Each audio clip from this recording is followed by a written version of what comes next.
Hello and welcome to a very special episode of Kickpoint the Golf Gear Show, Joe, live, pre-recorded from the Golf Pride Global Innovation Centre. Or as I prefer to call it, heaven, Dan. I thought you would. I knew we were coming on this trip. This would be a special time for you. This is a brand new facility. You can smell the paint on the walls still, Joe. And today we're effectively, well not effectively, it is, and you've been waiting to do this, a grip special. And what a place to do it from, right? This is a big time for me, I just love everything about this. We'll talk about my passion for grips in a minute, but so brace yourself for that. But just this, where we are now, this brand new performance lab, like, for me, a real privilege to be in here, to see what they're doing and how we're moving grip technology forward and grip fitting forward. And number two, it's just really cool. I love new stuff. You know, when you go in like a studio that's just... I like a finish, Dan, and this is. You actually finished. really like infrastructure and sort of buildings as well. I think in another life you'd have been some sort of structural engineer or just interior designer. Just really, really cool. So I'm really looking forward to getting stuck into this. So for those who've been with us for a while, we've been to Titleist, Ping, the sort of club manufacturers, and we did a piece from there.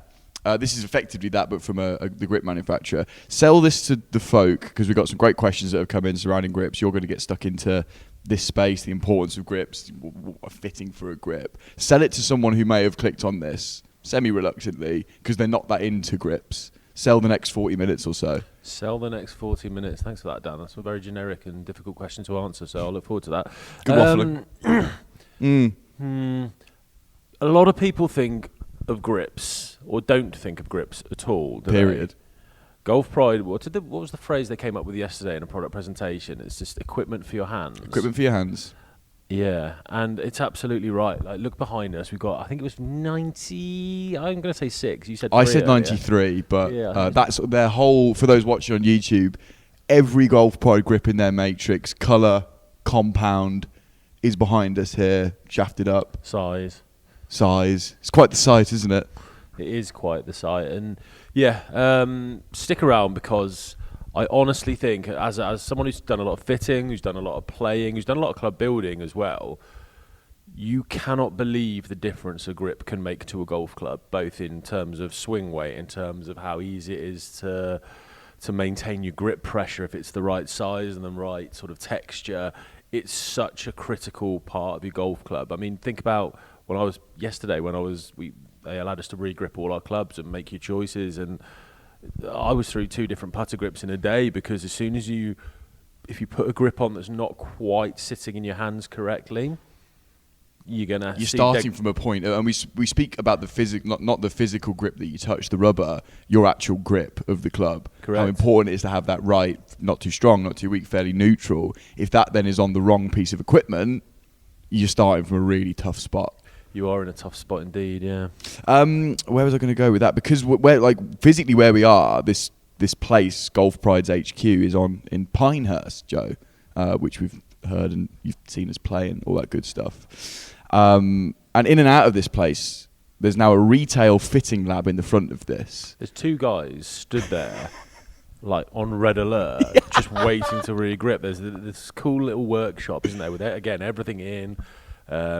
Nicely merchandised, and just 2 guys standing there with hook blades staring at you, ready to just rip your grips off and go again. And that to me, that is what my retirement looks like. I'd love to come to Pinehurst and just grip all day. Yeah, phenomenal. But what they get here, because you're at Pinehurst Village, 10 golf courses, big golf resorts, a lot of normal golfers coming through here, who I think now this facility's here, Golf Pride are going to try and be getting people in to get themselves fit for a grip. And that's sort of where we are in here, which is this performance lab. Trying to convince people, because I've got mates who play golf who just don't even think about the grip. And what I want to kind of get to at the end of this episode is enough people thinking about it more. Well, don't force it. Let's organically get the content out. And but I just know they're going to be negative about it. Well, I think there's a lot of negative Nancy's in the world about grips. I think you're underselling yourself. If we're compelling enough about it, Dan, this is our job here. I don't think we can sell it in the first 5 minutes. Let's talk content and we'll get on with it, I think. So we both had our clubs re-gripped here. I let you go rogue on my clubs. I was a little overwhelmed, and we had to fill out a sort of fit sheet. A sort of, you called it like a donor card for grips. B-roll above. B-roll above for those watching. For those listening, it's a little sort of A5 sheet where you wrote down what you wanted. I panicked a little bit, so I said, Joe, spec me. But it wasn't just write down the grip you wanted. It was write down the layers of tape you wanted, write down how you wanted it set. Do you want it logo up? Do you want logo down? It was a proper kind of tall little spec card. I enjoyed that. And that's why I enjoyed you letting me write yours as well. And what did you go for me in the end? Because I can't remember. Change up, yeah. We didn't quite go through. We'll talk about the fitting process in a minute, but we didn't quite go through that because there's quite a lot of us here, so that would have been a bit overwhelming for the team. But yeah, I thought I just had a little change of pace. I've been in Tor Velvet, the goat of grips, as we all know, and Tor Velvet plus 4s for a little while, and I just wanted to change up, so I went sort of full Tiger Woods on it. I went with the BCT. I went cord, logo down, couple of layers under the right hand. Immediately felt very nice. It didn't match up with my golf, not great golf swing, truth be told, at the moment, but my hands felt wonderful while I was chipping it out the trees, for sure. And you put me in multi-compounds, but with 2 layers of tape under my hands, Joe. Why did you decide that was a good idea for me, as a man who's watched you play a semi-decent amount of golf? Yeah, I mean, there was no fitting element to that. It was just a case of that's what I... Vibing out. That's something I like, and I always like just taking tape out a little bit, so I think that was something I was keen to put in your hands, and we went Birmingham City colours for you, didn't we? Royal blue, thank you for that. Yeah, where is that? Good. Pick any sort of... Because there was a very... it's not claret and blue, but it looks it to me. And if you put those on, we'd have had a major falling out. Correct. We've got some Master Pods to come on to a little bit later, Joe, but we do also have some new product to talk about. A semi-tested this week. There's a new full swing grip coming, which we're not allowed to talk about just yet, but we have new putter grip. This time, 0 taper to complement reverse taper, which I haven't had on my putter now since I put my Masters Special one on there at the start of last season. And I've loved it. So talk everyone through what 0 taper is and how it complements the range a little bit more. Yeah, very sort of prescriptive here, very self-explanatory. So reverse taper started thinner at the top and got wider. So unlike most grips you'll see, most full swing grips are a little bit wider at the top, taper down a little bit thinner with the diameter of the shaft. Reverse taper, the idea behind that was that you didn't really want... Think of your guys and girls that do claw gripping. You're trying to take that bottom hand out of the equation, sort of reduce its influence. So thickening up the bottom of the grip was the way that Golf Pride went about that, and that's been really successful. I think that's done incredibly well at retail and really well branded, as is 0 tape, a big bold Golf Pride logo on the front.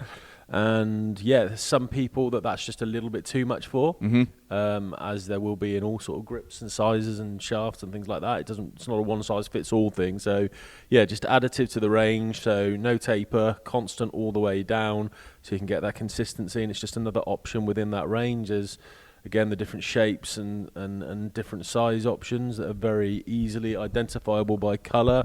It feels really good. Genuinely feels really good. And there's blue in there. Again, we're on the blue theme. Sorry, that's all the kind of things I can add to this. Blue. Colour. Blue. That colour. Yeah, no, some really good stuff, isn't it? And it's funny for Golf Pride because their market share, which we spoke about, this has been last year now, when they had that tournament where they had 100% coverage, which was at least one player in the field having one Golf Pride grip on. Their coverage is huge. So what they've done, I guess, with this space and to bring product out like this, and what they're starting to do, which apparently not a lot of grip companies have done, including Golf Pride, is start asking questions, Joe. And what they can now do in this space is research those questions, come up with the answers, which will then influence their product more. And seeing as pretty much everyone's got a Golf Pride grip on, it's going to affect everybody down the line somewhere. But do you not think it's really interesting that questions like wear on a grip, wetness on a grip, how does it affect strike, ball speed, club head speed? These are all the questions that haven't been answered yet that are now going to be able to be, over the next 5, 10, however many years, finally be answered by some clever people who work here. Well, I've been banging the drum for ages. I'm always wanging on about grips, and I just think, all of the money and the time and the R&D that goes into driver heads, where are we going to put this CG, how are we going to increase MOI, etc., etc., that can become pretty redundant if you're holding on to something slick, worn and ill-fitting for your hands. It doesn't matter what you do down that bottom end, it has to be right up that top end, and there's just so much going on here. We had a full tour, didn't we, of where they're prototyping grips, some of the stuff, the buffing machines, changing the texture of the grips, where the cord goes in, the compounds they use. It's just so crucial. And then when that's the kind of manufacturing of the grips and how they come up with what they want to do. But when you come into this bit, the performance lab, the fitting process, again, we got walked through it. We didn't necessarily do it ourselves because of the amount of people, but it looks really cool, and I think that's something a lot of people, it's, you know, as you said, not everyone thinks about it, but the procedure of coming in here, you walk past that retail space, you start to see the enormity of the offering could be quite overwhelming, but then you get in here and it is a full VIP fitting service, starting strangely with a wipe down with a hot towel. They give you a full wipe down the hands, very importantly. The hands, yeah. Just to get, I don't know, to get you in the mood. So I think about hands. We've got sort of anatomical hand figures over here and books about the anatomy of this thing, and I guess it is a complicated bit of kit, the hand. Well, that's the first time I've seen that particular procedure, other than in an Indian restaurant. Yes, at the end. yes. I had a moist towelette after dinner last night. Did you? I did. What, did you not get given one? I did not. Maybe they looked at your face and thought this fella needs a wipe up. Clearly, sort of bought 5 and just dumped them on here. Yeah. So yeah, it's good to see a brand that does have such market dominance, sort of not resting on their laurels. I think it must be really easy just to go like, we're great. Velvet. Let's just crack on. Yeah, let's just crack on. The fitting process then, it's not the most scientific thing in the world, I don't think, grips. But I think I'm okay with that. There's a lot of science behind a lot of things. It's such a feel thing. Actually, this man here, like, can you get up and get that? Do you mind? Come on. So comfortable. There's a really cool sort of figure here, which basically showcases how the brain treats your hands, Joe. It's a bit of science for Kickpoint, the Golf Gear show. It's very interesting. They modelled it on Dan's ex-girlfriend. I was just about to do something similar to you, so I want to get in there first. Thank you very much. But for those listening, it's a sort of little figure with absolutely massive hands and his tongue sticking out for some reason. Who doesn't want to balance? There he is. But what it's saying is that's what the brain thinks of the hands. That's how many nerve endings are in here and how important they are to having them feel right.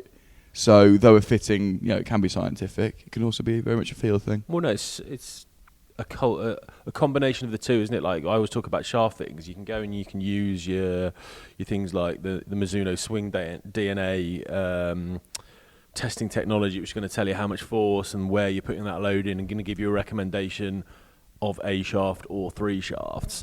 And you can look, and you can, as a fitter as well, you can look at all the parameters of launch and spin, and bang, there's your perfect shaft, mate. Off you go. Yeah.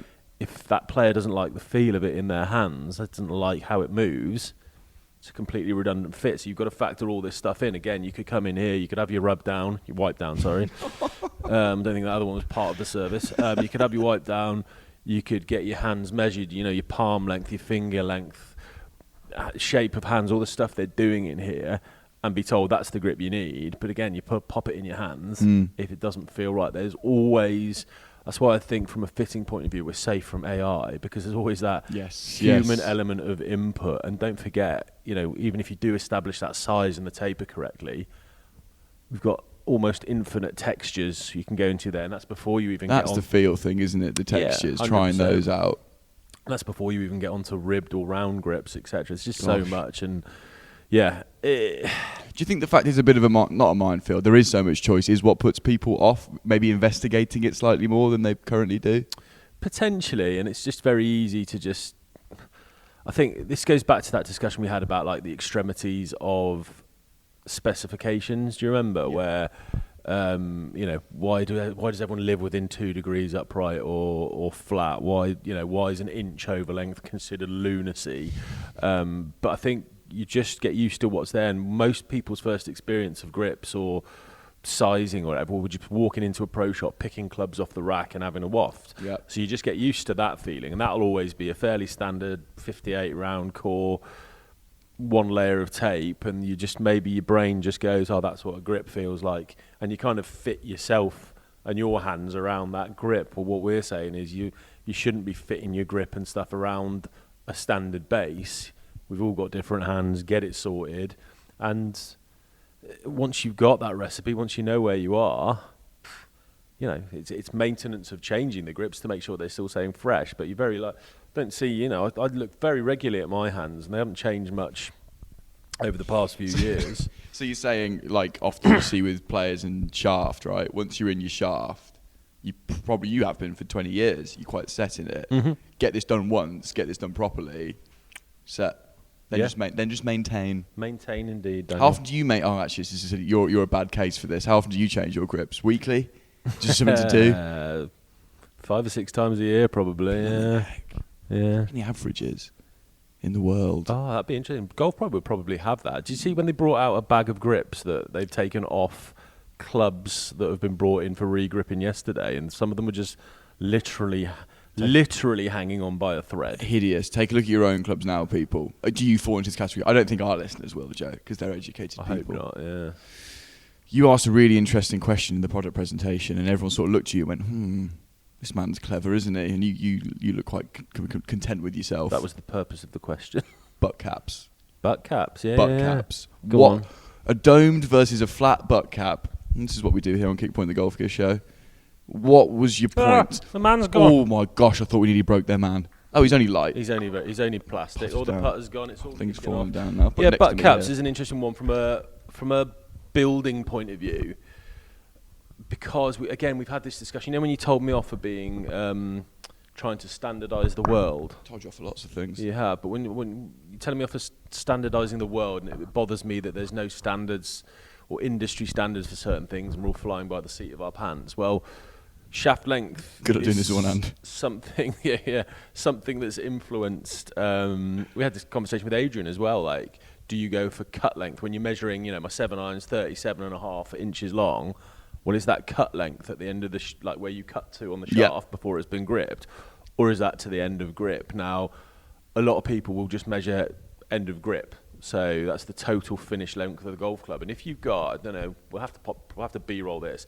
But the top of this Tall Velvet 360 that I've got here is a flat bit where the grip ends, but then the butt cap kind of domes over the top. Whereas when you look at a multi-compound, for example, it goes the other way. I can't remember if that's convex or concave. I reckon it's concave. Because I remember at school, because caves go in. Going into the cave. Very good done. Yeah, great work. And that will make a difference of potentially up to like 1/8 of an inch, which doesn't sound an awful lot, but it is difference in, you'll feel that, and it will make an actual difference in terms of swing weight, because if you're adding that 1/8 of an inch and it sits on the scale and you've got more mass the other side of the fulcrum point, you can go up a few, couple of little swing weight points. So it's certainly worth factoring in. If you're a club builder that wants to make sure that everything's very, very precise, then you need to know that stuff. And the best way to measure it, if you get a little stick and get your grip, naked, raw. What you are? No, the grip. And then you pop it over your little stick. We could probably B-roll this afterwards. Cameramen are panicking that I'm not doing a good job here, I reckon. Slot this over the top of the stick. Slot this over the top of the stick. Pop a little mark on your stick where that comes to. Make sure it's seated there. Pop a little a mark at the bottom there where it comes to. Yeah. Then when you take that off, pop the bottom of the grip there. We'll use the dome side.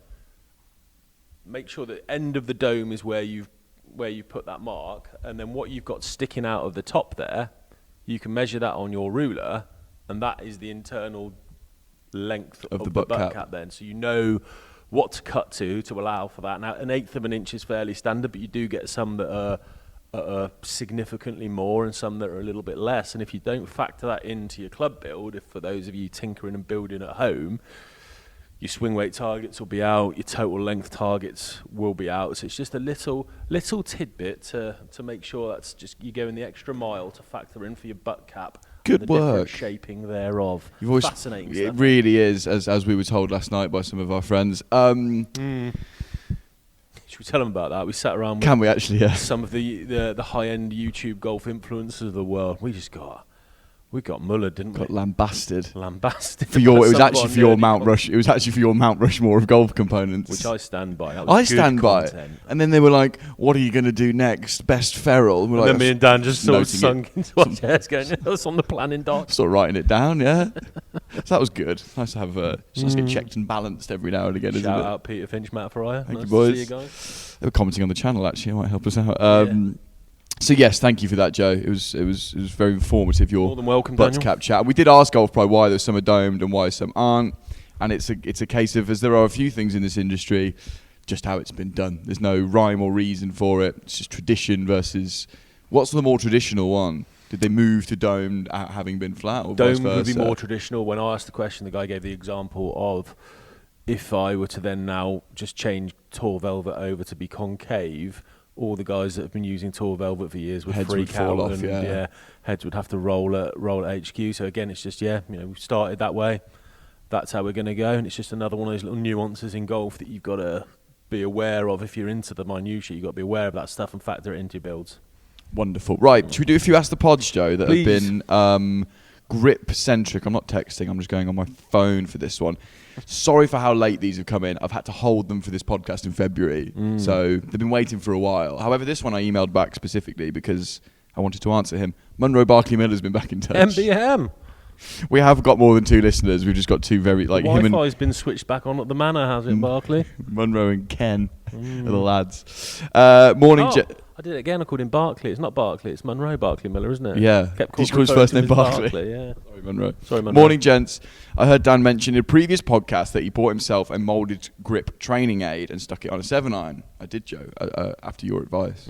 Thank you for that. I've had the same grip training aid sat in the back of my cupboard for a long time and have decided it's time to put it on a club and start working on my strong grip. But this is where the problem begins, Joe. We've got 3 options here from Munro. Okay. Do I, A, get a second-hand, it's not like Who Wants to Be a Millionaire, A, get a second-hand 7-iron with the specs as similar as possible to my current gamer.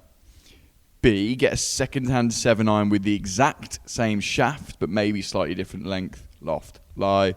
C, stop overthinking everything and just buy any old 7-iron, stick the training grip on there. For reference, my current 7-iron is 38 and 3/8 of an inch long, 62-degree lie angle, D1.5 swing weight, 32 degrees of loft.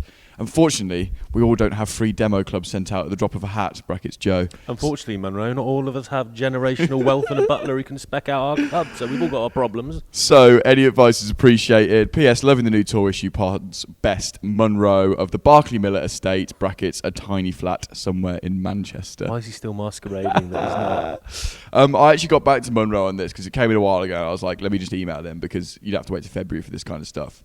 And I just told him what I do, which I've got it on an old Ping i59, which is the specs were actually way different to what I'm now in. It was half an inch longer. The lie angle was 2 up. I'm now neutral and not that.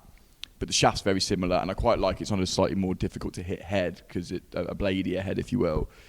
So that's what I've gone for, Joe. But what would you say to Munro's question there? A couple of ways you can go with this. So Scheffler, for example, who sort of made that moulded training grip famous, he's exact specs. So he's got tailor-made to build the 6-iron that he uses to the exact same specifications, length, lie, swing weight, etc. So when he practices with that club, he's not introducing any other feels. I think that's optimal, personally. Yeah. I think that's where you can. And then obviously, depending on your means, depending on what you can get a hold of, the closer you can get, the better. But most of these manufacturers, certainly the main OEMs, if you've had a custom build, those specs will be available somewhere. There'll be a record of that build. You're on file. Yeah, from your pro shop or from the manufacturer themselves. So, and again, most of them will happily sell you an individual 7-iron or 6-iron or whatever you want to do. So you could go down that route and just contact the manufacturer and get an exact specification and get that matched up. That would be optimal for me.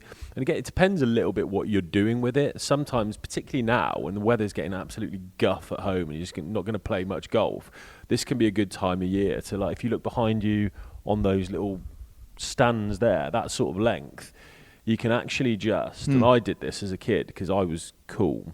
Oh, I can see where you're going with this, and I'm just anxious. Cut off the shaft an inch underneath. So put it on a full shaft, cut off the shaft an inch underneath where the bottom of the grip goes to, and just stick it on your sofa next to the remote. Yeah. So when you're watching TV, just you've got something there, and you're just reinforcing. Stop laughing at me. That's really good consumer advice. I'm just thinking about what Fryer and Finch were saying last night. Good point. Yeah.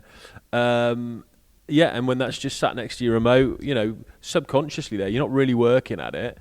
Just keep picking it up. Your hands are going to keep going back into the same place. You're reinforcing good muscle memory and good habits, and you do both. If you want to do that, you can have your exact specification to hit balls with. You can have your dummy grip sat next to your remote to reinforce good habits there. And I don't mind your sort of method of, I'm going to put it on.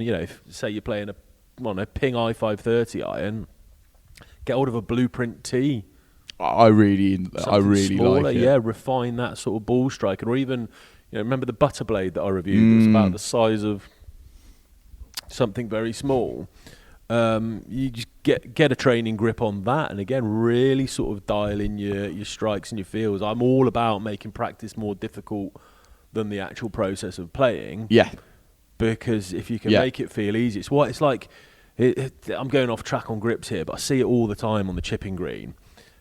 Guys and girls just coming down, hitting chips, dragging the ball, putting it up on the most beautiful, fluffy piece of turf you've ever seen. Essentially, just tee it up, lads, and then just clipping these chips away. And things are coming on here. Get out on the course. The moment it's sat down in a little cuppy lie or it's bare, no idea on how to do it. Yeah. Whereas a Padraig Harrington, for example, he'll take a load of divots and hit some pitches first, and then he'll hit the remaining 100 from on top of the divots of just bare mud, just to make sure you've got that precision of strike. And then when you then get out on the golf course and you've got anything like an acceptable lie, it feels like it's perched up high in the sky. So yeah, I don't mind that turning it into a blade thing as well. I can't speak highly enough of like how easy it then feels having gone from a club with a grip trainer on that's much harder to hit than what I'm currently in.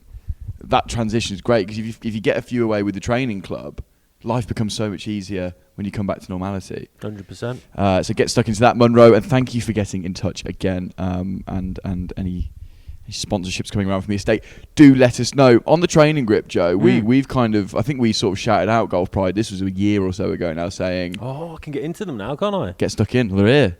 What do you want to see for these training grips? I want to see. So at the moment, we've got that kind of one option of just kind of a smooth black. It's a very strange one, the actual one. And they're all sold by different companies on Amazon, but they're definitely just the same one. I remember the last one that Golf Pride did. I think there was one kind of in association with David Ledbetter. It was a blue one, and I can't remember. I've not seen it knocking about. As soon as this finishes, I'm heading off to the lab. And I'm going to demand. Barge in. What I think he's back. Well, the two things I think would be great, I'm going to suggest them. Training grips of, we're looking at Tour App, multi-compound, Z-Core, Tour Velvet. If you could get a training grip in your specific grip, and you can run promotions there, where, buy 13 grips, get a training grip free. Get to the marketing of team. The same their size. offices over there somewhere. After manufacturing, I'll pop over to marketing. We'll write that campaign. That'll be good. We've come in here and rearranged their entire performance lab. We're running the show. Now we're remodelling the entire business. I think that's really good. And what was the other one I was going to say? Might have to fill there while I'm thinking. No, fitting grip. Someone came up with this idea. I think I saw this, one of our pointers. You hate it when I call people pointers, don't you? Well, that's a dog. Yeah, true. Around, can we start? I remember Ping did this on their wedge grip. They made it a little bit longer and very clear sort of denominations on the grip with arrows and lines of if you're choking down an inch on it or an inch and a half or 2 inches, so people could consistently choke down to the same place rather than using feel. So you might have my full swing at the top grip goes 105 yards, my full swing an inch down goes 98, that kind of stuff. I think there's an opportunity here in fitting, because people with fitting matrix they need to carry so many shafts in so many different lengths.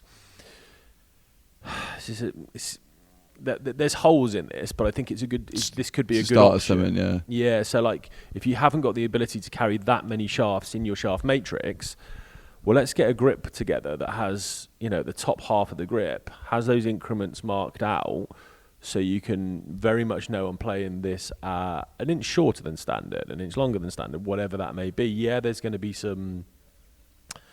there'll be some kind of counterbalancing elements. For example, if you're gripping 2 inches down on that golf club, but you'll get the idea, because essentially then the 2 inches above the heel of your top hand becomes redundant. You'll actually be playing it, and people forget this when you start gripping down on a club. You'll be playing, if it's D4 at its full length and you grip down on it an inch, well, it could be C9 now. Why does that top bit disappear completely then? What do you mean? It doesn't disappear. It doesn't come off. But why isn't it the same club when I'm gripping down? Why isn't it the same swing weight? It's the same club. Yeah, but you've then moved the balance point from your hand, so the top 2 inches kind of just has gone. So the point where top of the balance point is the top of your hand. Essentially, effectively. Essentially, yeah. If you grip down on it, I hadn't thought of it like that. Yeah, there's again, it's very difficult to measure it, but your playing swing weight will be significantly different to the actual swing weight when you grip down on it an inch or two. Good stuff. Yeah, honestly, I think you should work here. I'd hate to lose you, and you have to move your family out to North Carolina, but you'd be good here. Quick one, because it's a quick episode today. We're about to get kicked out of this wonderful space, so other people can use it and enjoy it. Quick other question. I'm going to have to do an abridged version of this, Joe. But it kind of sums up, I think, what Golf Pride had been shouting from the roofs for as long as they can. From Gordon Chalmers. Hello, lads. Big fan of the channel. Appreciate Joe's chat GPT style responses to things. Yeah, was that a dig? I think that's a dig. Gordon. He might really like chat GPT. I don't know. My question is, why is there not more emphasis on grips in club fittings, as you've just spoken about, both in terms of diameter, but more importantly, grip mass? And what I'll have to abridge this, sorry, Gordon, but what he's been doing is what I think you've been up to for your whole life and experimenting with different types of grips. He's basically found out he's got massive hands, he said, 8-inch hands. Double XL gloves. Don't fit him. What does he have to go into? The mittens? Oh yeah, sorry, I missed the end of that sentence. Not good for double XL. Not good for feel. Anyway, through various experiments of making a grip thinner, thicker, diameter, he's found that grip diameter controls his face closure and his trail hand activity. Mm-hmm. Grip weight controls swing weight and release timing at checkout. Mm-hmm. Grip taper controls forearm activity, and the right grip fixes swing flaws, and the wrong grip creates swing flaws. Would you agree with that analysis? Yes and no. I like how he broke it down into what parts of the grip are affecting different parts of his release, and that makes sense. But that will, again, I know you hate this, and I used to hate this, that will be different from player to player depending on where and how you release the golf club. What you change in the grip will have a different effect for me than it would from George, Jake, to you. So that's going to be very player dependent. But looking and chatting to the guys here, the statement that it will fix swing flaws, it's not far off. It's a bit of a stretch, but it can certainly have a huge influence on how you deliver that golf club, your rate of rotation, which is a really buzz sort of phrase in the industry with a lot of clubs that are coming out over the next 12 months and control. They'll be out now. They'll be out now. You can say it. Oh, of course, yeah. Naughty. Yeah. QI4D's out. Yeah, and it's a big story about shaft fitting and rate of rotation. And again, I'm just so on Golf Pride side with this. It's about education. The reason it's not thought of is it's complicated. It's an afterthought. Even in fittings I used to do, as someone who's quite passionate about this stuff, the end of a fitting would often be, you've done your work on head, loft, lie angle, swing weight, shaft length, blah, blah, blah. What grips do you play? Oh, I don't know, these...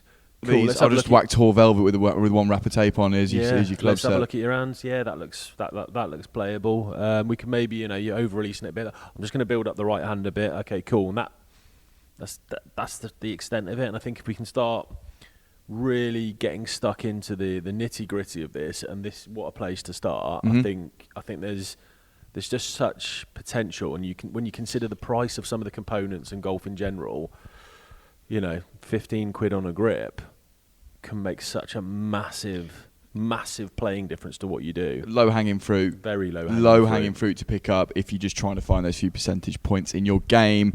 And I guess that's it from us, Joe. And hopefully the skeptics have become less skeptical and maybe will at least consider it a bit more. And the fanboys like you have just had a 30-minute sort of grip off with each other. Just had a really nice time here, Dan. We have, haven't we? So thank you for Golf Pride for having us. Hope you enjoyed this week. We're back on Monday for Tour Issue as normal. Joe, I'm going to go wipe you down with a warm towel. Lovely. I'll look forward to that. Thank you, Dan. See you on Monday, everyone. Bye.